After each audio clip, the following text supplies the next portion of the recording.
Three, two, one. Hi, guys. This is Live with Sarah and Chase today. I'm Sarah Crowder with REMAX Capital Properties.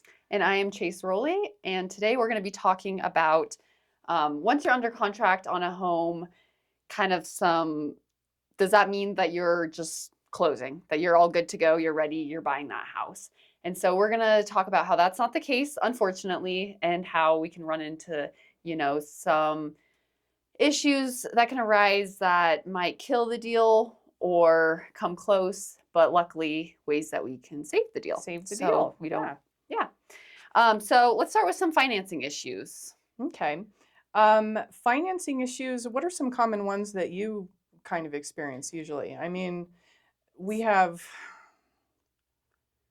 Some things that can kill the deal. So let's say like buyers not knowing that once they're under contract, they say they go out and they're like, I'm going to buy this new car, or I'm going to quit my job and I'm going to go on to a new career path. Right. Have you seen that with any of yours? Has that ever happened to you in a I transaction? haven't had that one happen, but I've had some people wanting to go finance big loads of furniture for the new house. Mm-hmm. Yep. Maybe a new car to celebrate. And so it's tough because especially if you're a first time home buyer, these are some things that you may not know. Right. But little purchases, even even deposits into your account, repeated Venmo deposits, large deposits, changing jobs, large purchases that can show up on your credit report. The credit will get checked again before closing. And so these are definitely things we want to avoid because they will absolutely kill the deal, or they potentially could. Yeah. So, I think I a lot of times I guess, assume or just hope that the lenders are telling the buyers this information, but yeah, I don't think about that. Maybe they didn't or they forget. And right. so it's something that I need to be better about with my buyers too, being like, hey, we are officially under contract. This means being careful with that money. We don't want to do anything to like kill this deal or put it in danger. So if you really want this house, which I'm guessing you do because you're under contract, then no new furniture, no Right. new cars, nothing crazy with that can affect your credit until you're officially closed. Absolutely. So, So, all the buyers out there, just like Chase said, we want to avoid any large purchases, any kind of abnormal purchase. Keep it to utilities, food, pretty much anything that's daily living until closing day. That's probably the yep. safest bet, I Yeah. think. And I think also another save for that is picking a good lender. Yes. I would recommend a local lender because they're really easy for us to get in touch with. They're very easy for you to get in touch with. And you want a lender that's very credible, that's really like good at pivoting and like working if something does arise like that, that can help you out in that situation. So, Absolutely. And we have a lot of great relationships with all the lenders in town. Um, there's so many that can help walk the buyer through the process, keep you updated along the way.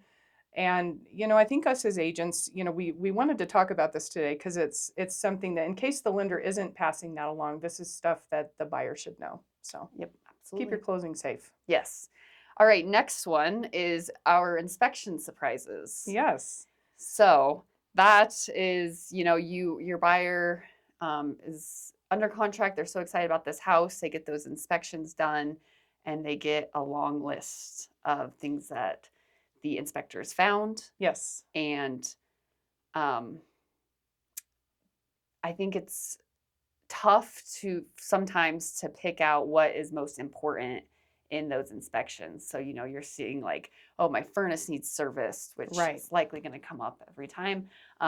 This faucet's leaking, and it's hard when the buyers don't know what that means. Like, what is the Right. extent of this? Right. Can I buy this house still? Should I buy this house still? Right. What do I need to do? And helping them sort out what's important versus not. Because a lot of buyers, you get this maybe 3-page inspection report, and it's like, well, why wouldn't everything need to be fixed on here? We hired them, they came in. And I think it comes down to, the roof certification obviously needs to be done, especially for lending. They need to have a certification for the roof. That's a given. But I have a buyer that we did an inspection, and there was a lot of, like, the electrical report was a lot of GFI outlets, making sure, and that's Yeah. all stuff that needs to be done. And then there's some stuff that they're going to notice as they're inspecting that in their trade would need to be fixed. They're there to look at the entire scope globally of the house and what needs to be done in every system. Same thing with plumbing and, foundational, any kind of thing like that. But it's I think going through and sitting down with your buyers and going through the inspection report with them, encouraging them to, if there's any questions, we can talk to the inspector.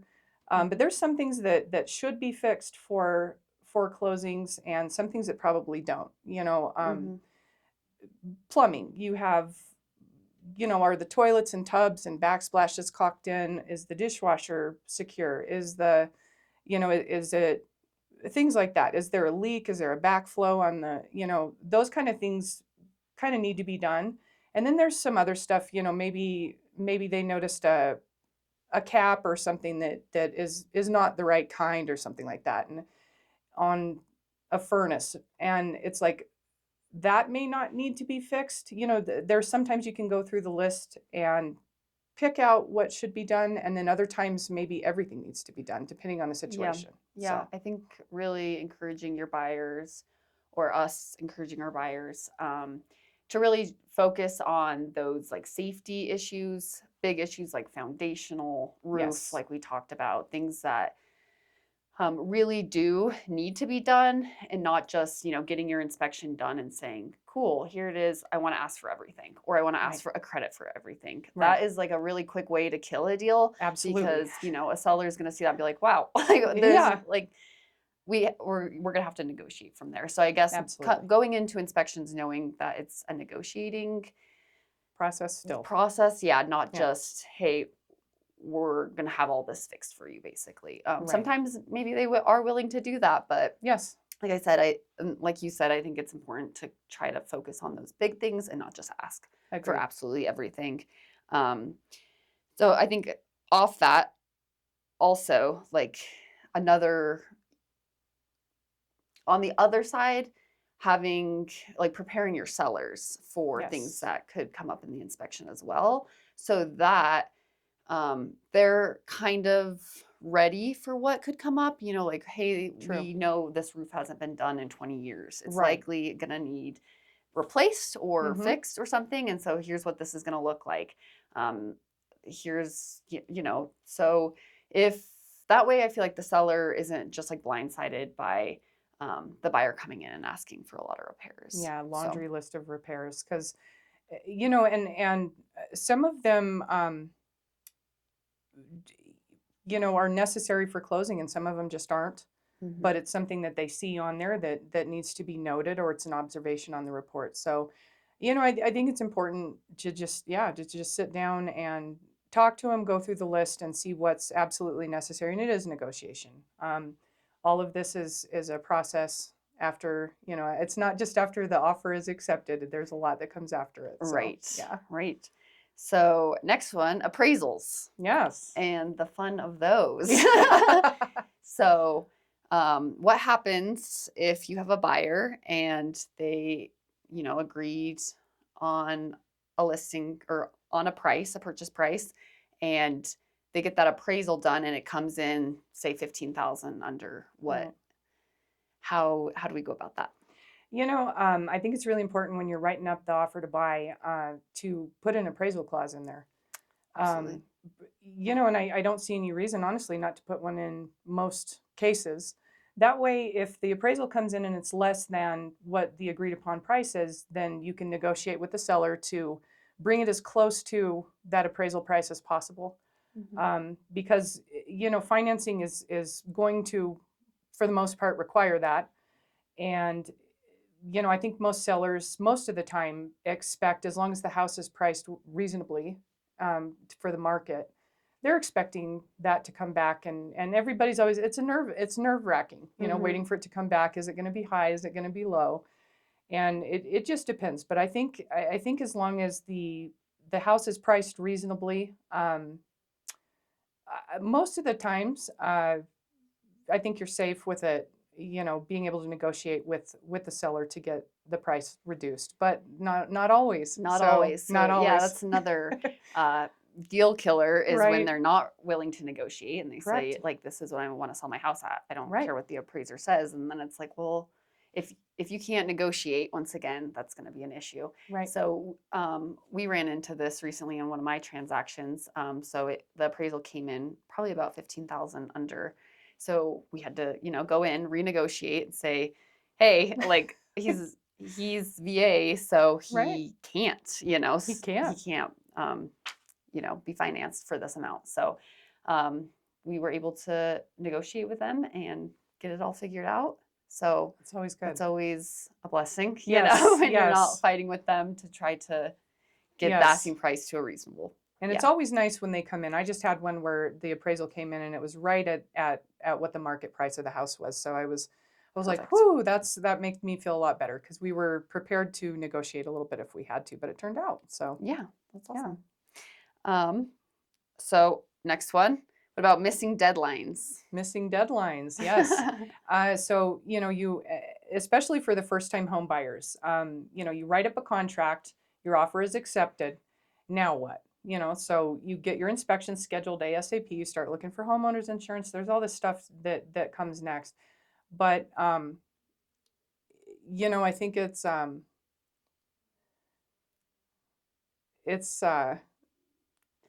Important yeah, to have an agent also that's keeping track of all those deadlines for you because absolutely.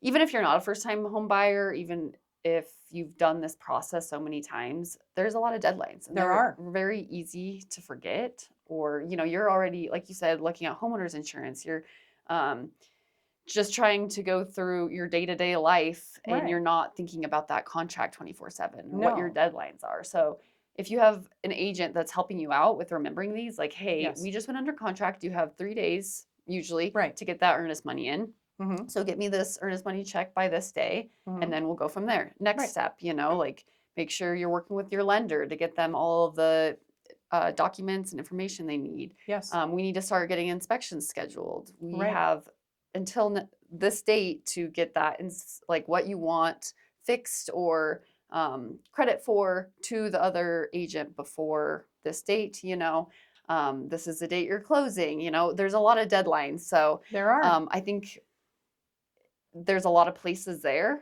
that the deal can go downhill quickly. Absolutely. So Especially with those like the objection deadline, there's so many to miss because they have work. They're like you said, they're working. They're not thinking about it 24/7.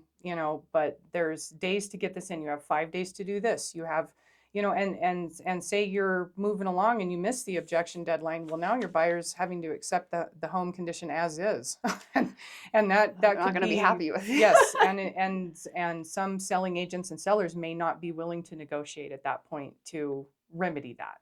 So it's always really good to have a good agent that is on it, on the ball, making sure that we're not missing deadlines, informing the buyer all the time, especially with a first-time home buyer, because it could very well be a very, very stressful process if you don't have the right agent on your side to, okay, like you said, you need to do this next, time to get your earnest money in, we need to get the inspections done because time is of the essence. So Yeah.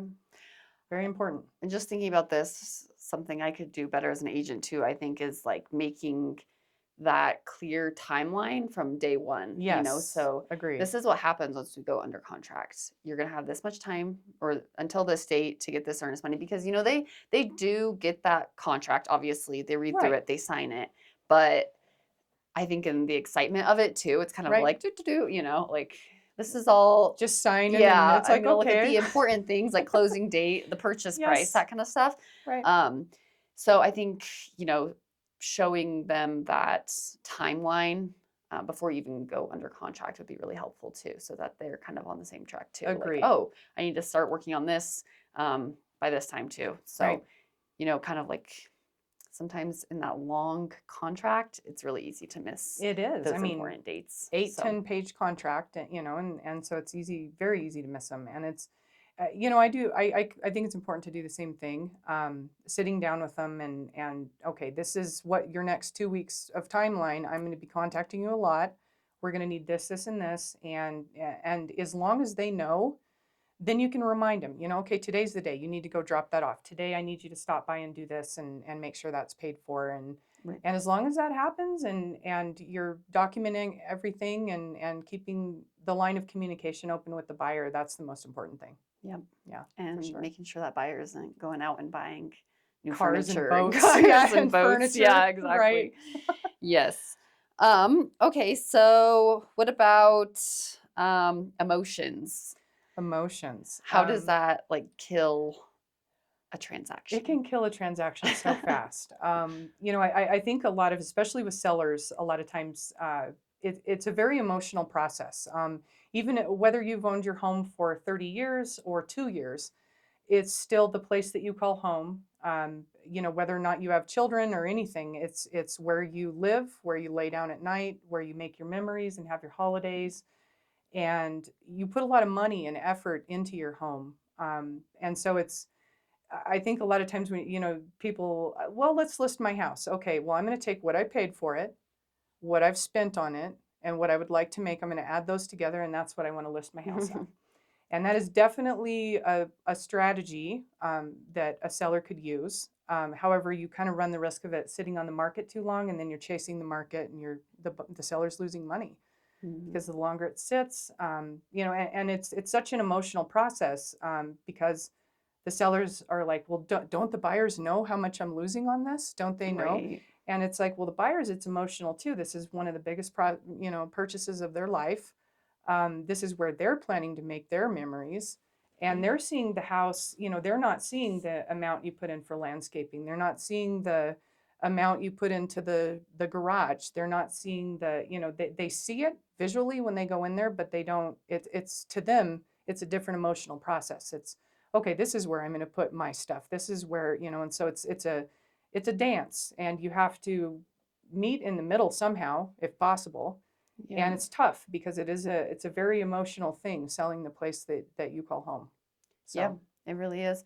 And, everyone is going to think that their house is, Right. the best thing ever. Yes. And just like you said, they have all the memories in there. They decorated it how they wanted it. They got it to where they wanted it and however many years they've been in there. And so it is really hard when you have to tell them or like recommend that it not be listed as much as they think that it should be listed for. But once again, we're just trying to help with the rest of the process. So if that appraisal comes in lower, then we have to renegotiate entirely. Absolutely. So trying to save you from, yeah, exactly. Trying to save you from potentially losing out on a deal or, selling your house as quickly as you want to, or, saving it from a bunch of days on the market where it just looks not good to potential buyers because it keeps price dropping every couple of weeks. So yeah, it can be very emotional for sellers and buyers, like you said. It's hard when they just don't, like that's a huge purchase. It is. And it's a very big purchase. I think it's a big commitment. Yeah, it is. And I think also